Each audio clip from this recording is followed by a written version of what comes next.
हाय, hello, नमस्कार. स्वागत आहे तुमचं आमच्या पुढच्या व्हिडिओमध्ये. आजचा व्हिडिओ आहे आपलं पुढचं ज्योतिर्लिंग म्हणजे 11वं ज्योतिर्लिंग रामेश्वर. रामेश्वरला जायला मदुराईला फ्लाईटने मी गेले.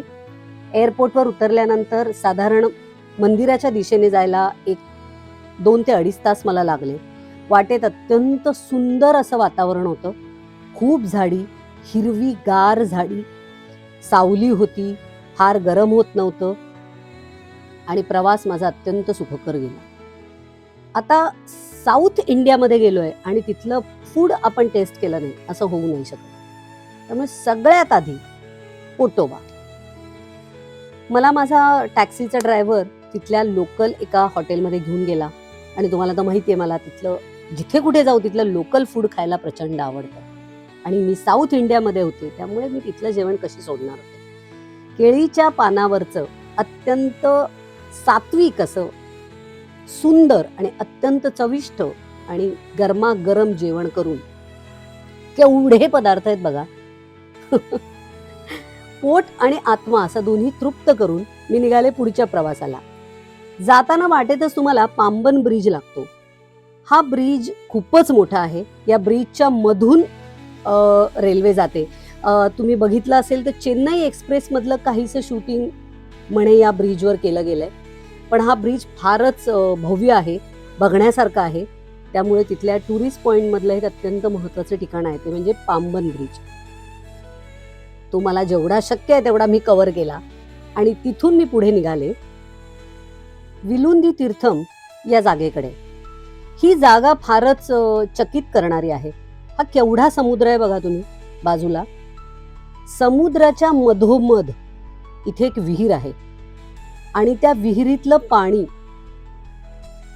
गोड लागतं आणि अत्यंत आश्चर्य आणि थक्क करून देणारा अनुभव होता. समुद्राच्या मधोमध असलेल्या या विहिरीतलं पाणी कसं काय गोड आहे याचं कारण याचा शोध मला नाही वाटत फार मोठमोठ्या लोकांनाही लागला असेल.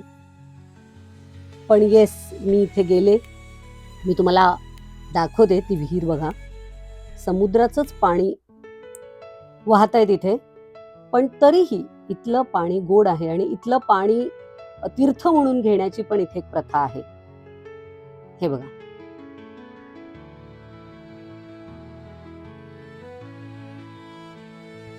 मीही इथलं तीर्थ घेतलं आणि निघाले लक्ष्मण कुंड या मंदिरात. हे लक्ष्मणाचं मंदिर आहे. फार छान छोटंसं मंदिर होतं, पण साऊथ इंडियातली मंदिरं छोटी छोटी असली तरी सुद्धा इतकी सुंदर, कलरफुल आणि अत्यंत अशी छान तिथलं कारिगरी केलेली असते, काम केलेलं असतं. फारच छान आणि छोटंसं मंदिर होतं. या मंदिरात मी दर्शन घेतलं आणि तिथून मी गेले तिथेच जवळ असलेल्या नटराज मंदिरात. हेही मंदिर खूप छान होतं. मला स्पेशली ना साऊथ इंडिया मधलं काय आवडत असेल तर फूड आणि तिथली मंदिरं. आणि मला खात्री आहे तुम्हाला पण तेच आवडत असणार, कारण काय काम करतात आणि छोट्या छोट्या मंदिरात सुद्धा इतकी सुंदर कारिगरी केलेली असते. इथनं दर्शन घेतलं आणि मग मी गेले पंचमुखी हनुमान. या मंदिराचं एक वैशिष्ट्य आहे. या मंदिराच्या आवारात पाण्यावर तरंगणारे ते दगड ठेवलेत, जे दगड रामसेतू बांधायला उपयोगाला आले होते अशी मान्यता आहे. तिथे तुम्हाला त्याचं दर्शनही घेता येतं. कायच अद्भुत नजारा होता. मन एकदम प्रसन्न झालं होतं. मग मी निघाले last land of India, Dhanushkodi. हा रस्ताही फारच कमाल होता, सुंदर होता. वाटेत जाताना मला ओल्ड धनुषकोडी म्हणजे ज्याला आता घोस्ट हाऊस असं म्हणतात, साधारण 1963 साली आलेल्या तिथल्या चक्रीवादळात हे गाव पूर्णपणे उद्ध्वस्त झालं होतं. अनेक लोक मृत्युमुखी पडले होते. त्यामुळे या एरियाला घोस्ट हाऊस असं म्हणलं जातं. हे बघा, हे समोर हा जो टॉवर दिसतोय ते लाईट हाऊस आहे. आणि आता मी तुम्हाला दाखवते. माझ्या उजव्या बाजूला तुम्हाला असं एक दरवाजासारखं किंवा एका वॉल सारखं दिसेल, ते घोस्ट हाऊस आहे.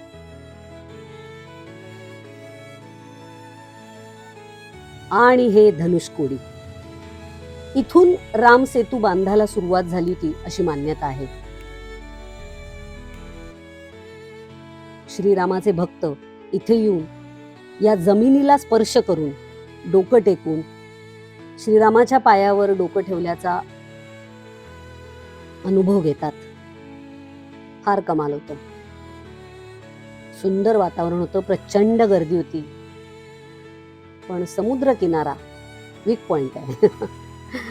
तिथून मी निघाले APJ अब्दुल कलाम यांचं घर म्युझियम मध्ये कन्वर्ट केलेल्या वास्तूमध्ये.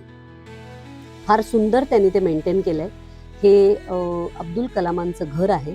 आता तिथे म्युझियम त्यांनी अब्दुल कलामांची लहानपणीच्या आठवणी आणि त्यांचं संपूर्ण कार्य असं इकडे जतन करून ठेवलेलं. मग मी निघाले फायनली हॉटेलवर जातानाच वाटेतच मला रामनाथ स्वामी मंदिराचा एक दरवाजा दिसला आणि काय सांगू मी तुम्हाला, इतकं मन भरून आलं होतं. हॉटेलवर जाऊन आराम केला, कारण मला पहाटे 4 वाजता उठून मणिदर्शन घ्यायचं होतं. ही बघा, पहाटे 4 वाजताची मंदिरातली गर्दी आहे. हे पहाटे 4 वाजताच तुम्हाला दर्शन मिळतं. बघा, गर्दी बघा आणि हे मंदिर बघा. हे भारतातील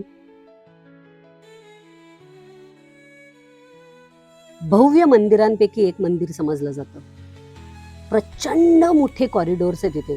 या कॉरिडोर्सची लांबी म्हणे 1200 मीटर पेक्षा जास्त आहे.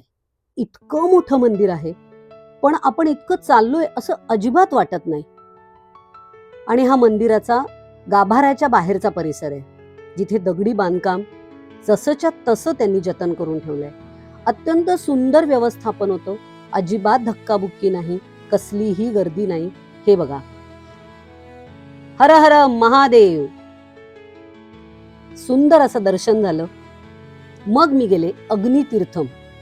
इथे हा एक समुद्र किनारा आहे, जिथे तुम्ही स्नान करूनच तुम्हाला आत मंदिरात रामनाथ स्वामीचं दर्शन घेता येतं. रामनाथ स्वामी मंदिरात 2दा तुम्हाला जाता येतं. पहाटे 4 वाजता मणिदर्शन आणि मग नंतर रामनाथ स्वामी यांचं दर्शन. इथे या 22 विहिरी आहेत, म्हणजे 22 तीर्थकुंड आहे. अशी मान्यता आहे की इथल्या तीर्थकुंडातलं पाणी अंगावर घेतलं पाहिजे. त्याप्रमाणे मीही 22 कुंडातलं पाणी अंगावर घेतलं आणि हॉटेलवर जाऊन कपडे बदलून पुन्हा एकदा रामनाथ स्वामी मंदिरात दर्शनासाठी आले. दर्शन घेऊन बाहेर आल्यानंतरचा हा माझा व्हिडिओ आहे. फार कमाल दर्शन, सुंदर दर्शन. हर हर महादेव. 12 ज्योतिर्लिंगांमधलं हे सगळ्यात माझं अत्यंत सुंदर दर्शन झालेलं ज्योतिर्लिंग होतं. हे हॉटेलवर जाताना गावातल्या रस्त्यांवर पहाटे पहाटे सुंदर अशा रांगोळी, सडा घातला होता, त्यामुळे मी ते शूट केलं. आणि रामेश्वर पर्यंत गेलेच होते, म्हणून ठरवलं मदुराई करावं. मदुराईतलं मीनाक्षी मंदिर, मंदिराचं बांधकाम चालू होतं, त्यामुळे अर्थात मला खूप छान शूट करता आलं नाही. महत्वाचं शक्तिपीठ आहे, त्यामुळे तिथेही मी दर्शन घेतलं आणि परत एकदा मदुराई एअरपोर्टवर पोहोचून फ्लाईट पकडून मुंबईला निघाले. हर हर महादेव. परत भेटूया पुढच्या व्हिडिओमध्ये. Bye bye.